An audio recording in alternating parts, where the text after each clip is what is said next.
Я Дебелинский Sergei. My name is Sergei. I'm the pastor of an association of churches in Ukraine. My name is Chad Wiebe. I'm a missionary with Send International. And my wife, Beena, and I have been with Send for over 25 years. And the last 12 years we've been working in Ukraine and had a growing relationship with Sergei and his church association.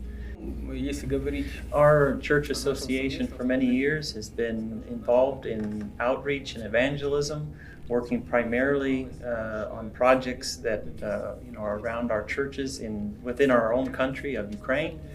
And then about 12 years ago, some of our brothers took short-term trips to neighboring countries around Ukraine and came back, and they began to report about what they heard and saw.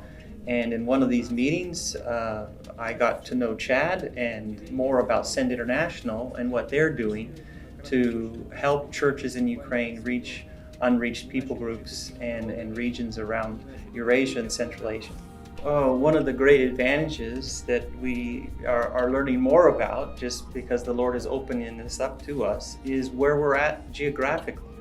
Where Ukraine is located geographically gives us a great advantage in reaching some of these peoples who are not hearing the gospel.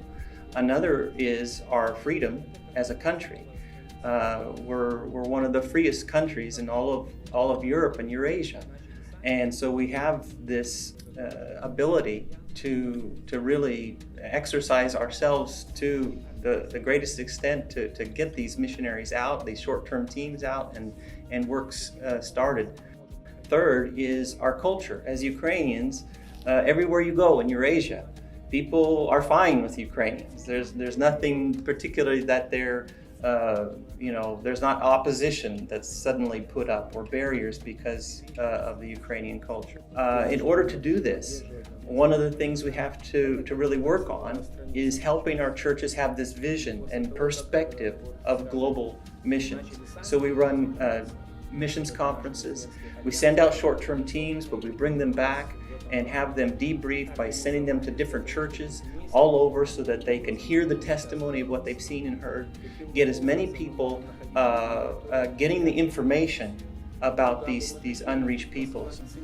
One of the important aspects of this process of learning and growing in our understanding of reaching the nations is been watching Send International and developing all of the lessons that they've learned as a very experienced mission in sending missionaries, and how as churches our job is not just to identify somebody and maybe pray for them and say blessings, you go and do whatever it is you're supposed to do, but to actually work with them and prepare them and be praying for them and support them financially and do all of the many important things necessary to have a successful and supportive sending of those missionaries. And it's been an important process for us.